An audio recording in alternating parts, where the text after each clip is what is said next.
Yo la team, j'espère que vous allez bien. Aujourd'hui on se retrouve pour une vidéo encore une fois un petit peu particulière dans le home gym de mon pote. Voilà.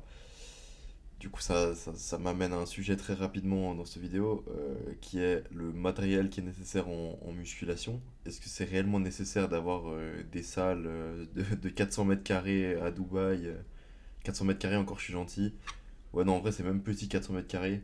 Ouais, vous avez capté des salles énormes sur plusieurs étages avec tout le matériel que vous avez à disposition, machin. Certes, c'est cool quand on est bodybuilder ou quand on a réellement besoin de certains types de machines pour faire certains exercices. Je pense par exemple aux athlètes qui font de la pliométrie. Ils ont besoin de matériel qu'il n'y a pas forcément dans toutes les salles de musculation. Ils ont besoin de machines aussi qu'il n'y a pas dans toutes les salles. Mais après, pour les moldus comme nous, j'ai envie de dire, en vrai de vrai, vous avez besoin de pas grand chose pour faire le dos, pour faire les pecs, pour faire peu importe. Et du coup, les home gym, ça peut être une bonne solution si vous avez pas envie d'aller en salle pour X ou Y raison. Ou alors si vous êtes encore trop jeune pour aller à la salle et que vous voulez déjà commencer à faire un peu de muscu, bah vous pouvez faire chez vous en fait. Vous pouvez faire des pompes, vous pouvez faire des tractions, vous pouvez faire un peu ce que vous voulez, n'importe quel exercice poids de corps. Et vous allez forcément prendre si vous êtes débutant. Couplé à une bonne alimentation, c'est sûr que vous allez prendre. Du coup, si vous n'avez pas de matos ou si vous n'avez pas l'âge d'aller en salle ou peu importe, il n'y a pas d'excuse les mecs, vous pouvez quand même prendre du muscle. C'est vraiment c'est simple comme bonjour j'ai envie de dire. J'abuse un petit peu mais vous avez capté sur le papier en tout cas c'est hyper simple. Vous n'avez vraiment pas besoin de toutes les machines fancy, machin, les tirages qui vont pile dans l'inclinaison des lats ou je sais pas quoi, c'est pas hyper nécessaire.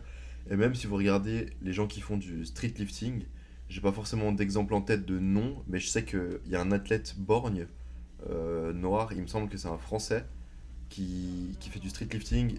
Je crois que lui il est chaud en traction, genre il a un record de traction il me semble, un truc comme ça. Et du coup, le street lifting, pour ceux qui connaissent pas, c'est simplement. Je suis pas sûr qu'il y ait tout le temps le squat avec, mais c'est trois mouvements, c'est un petit peu comme du power. C'est de la force, c'est soulever le plus lourd en traction, en dips et en squat. Mais squat, je suis pas sûr qu'il y ait à toutes les compètes, mais c'est un détail. Mais du coup, si vous regardez les physiques des mecs qui font du street lifting, c'est des physiques de fou furieux. C'est un truc de malade. Même si vous regardez les physiques un peu plus esthétiques, parce que je sais que tout le monde n'a pas envie d'être bodybuilder, si vous regardez les physiques esthétiques, les physiques à la plage ou les trucs comme ça, bon, en général, c'est pas des mecs qui se la butent à la salle, c'est des mecs qui sont assez cuss, qui font simplement des tractions, des pompes, des dips, des machins, ils font ça genre dans les parcs de street lifting que vous pouvez avoir en bas de chez vous. Voilà quoi. En plus, maintenant, dans beaucoup de villes, il commence à y avoir des parcs de street lifting. Je sais que même en Suisse, il commence à y en avoir un peu partout. Du coup, bah, franchement, je pense qu'en France, c'est déjà hyper démocratisé. Je pense qu'il y a pas de souci pour ça. Donc, l'excuse du matériel, elle est même pas valable. Genre, vous pouvez même pas me dire que vous n'avez pas de barre de traction. C'est sûr que dans votre ville, même si vous habitez dans un petit village perdu, je ne sais où, en Lorraine ou n'importe, c'est sûr que vous avez au moins un parc de street lifting qui est pas trop loin de chez vous, que vous pouvez aller en bus si vous n'avez pas encore le permis, vous pouvez aller en trotte, en n'importe quoi, en vélo, ça vous fait faire du cardio, c'est carré. Du coup, il y a vraiment aucune excuse, les mecs. Et encore une fois, si on prend l'exemple des gros streetlifters, où ils ont des physiques de fous furieux. De toute façon, il y a tellement de manières d'atteindre un physique de fou que. Enfin, si vous regardez aussi les powerlifters, j'ai encore une fois pas les noms, mais je crois que c'est Ruff Diesel, un truc comme ça, il me semble. Ouais, je crois bien que c'est ça, Ruff Diesel, c'est un athlète noir encore américain. Il est énorme alors qu'il fait que, enfin il fait pas que ça, hein, mais ses gros mouvements principaux c'est le squat, le bench et le deadlift. Du coup si vous avez déjà les moyens ou même accès à un banc de gym, à un banc de home gym, bah, vous pouvez déjà juste vous acheter une paire d'haltères, pas forcément lourd, et vous pouvez déjà faire plein de trucs dessus. Vous pouvez faire du rowing, vous pouvez faire du bench, vous pouvez faire genre vraiment énormément de trucs. Et après, plus vous avez un budget conséquent, plus vous pourrez avoir une salle de fou furieux. Et si, si vous avez déjà une salle comme ça, là, comme celle de mon pote, où il n'y a pas énormément de matos, hein. Il y a un banc, des poids, une ou deux paires d'haltères, et une espèce de station comme ça, multifonction, avec une poulie en haut, une poulie en bas. Vous avez un rack aussi pour faire du squat. Enfin, vous avez des barres en métal qui se mettent pour pouvoir faire rack à squat. Vous avez aussi des barres de dips, des barres de traction. Bah, les mecs, vous pouvez déjà faire 90% de ce que vous pouvez faire en salle. Vous avez peut-être juste pas accès à des poulies vis-à-vis, donc vous pouvez pas vraiment faire de fly pour les pecs. Mais tout le reste, franchement, vous pouvez faire. La preuve, j'ai pu faire mon entraînement dos là-bas normal et il était vraiment super.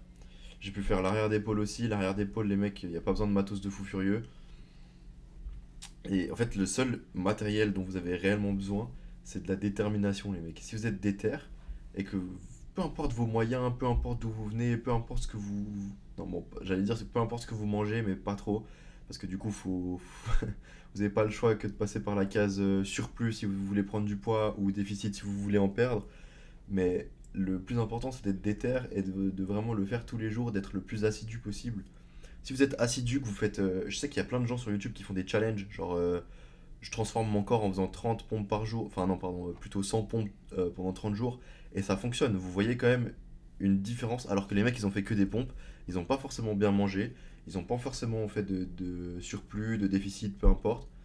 Ils n'ont rien changé dans leurs habitudes, mis à part le fait qu'ils ont instauré une discipline pour se dire, ok, bah là je vais faire tant de pompes par jour, je vais faire une séance de sport par jour, je vais faire, ça peut même ne pas être quotidien et simplement être hebdomadaire. N'importe quel changement que vous allez effectuer dans votre quotidien, ça va avoir un impact sur votre vie et sur votre physique si c'est une activité sportive que vous incluez. Donc vous pouvez vous dire, ok, bon bah les gars, je me réinscris au volley ou je sais pas quoi. Et puis en faisant du volley, les mecs, vous allez prendre un petit peu de muscle, c'est sûr, vous allez vous tonifier, vous allez prendre en endurance musculaire, vous allez prendre en cardio, vous allez. Il y a forcément un côté positif à faire du sport. C'est obligatoire. Du coup, les mecs, je pense que je vais pas étayer beaucoup plus sur le sujet. J'avais juste une question pour vous. Est-ce que vous préférez les vidéos quand je parle chez moi et que du coup je choisis un petit peu à l'avance un sujet sur lequel je vais parler et que je me perds un petit peu moins, même si c'est pas forcément facile, je me perds quand même de temps en temps, je divague un peu. Ou alors vous préférez les vidéos où je parle à la salle et où du coup bah c'est un petit peu plus un format un petit peu plus long, un petit peu plus proche du terrain, j'ai envie de dire. Vous avez plus mes ressentis sur le moment de la session et voilà quoi, vous avez un peu le c'est comme si vous vous entraîniez avec moi quoi. Du coup, je vous laisse me dire ça en com les mecs ou alors si vous voulez venir en discuter avec moi sur Insta, il y a aucun souci, vous pouvez venir sur TikTok même si vous voulez. Moi, je vous souhaite une bonne soirée et un bon entraînement les mecs. Bisous.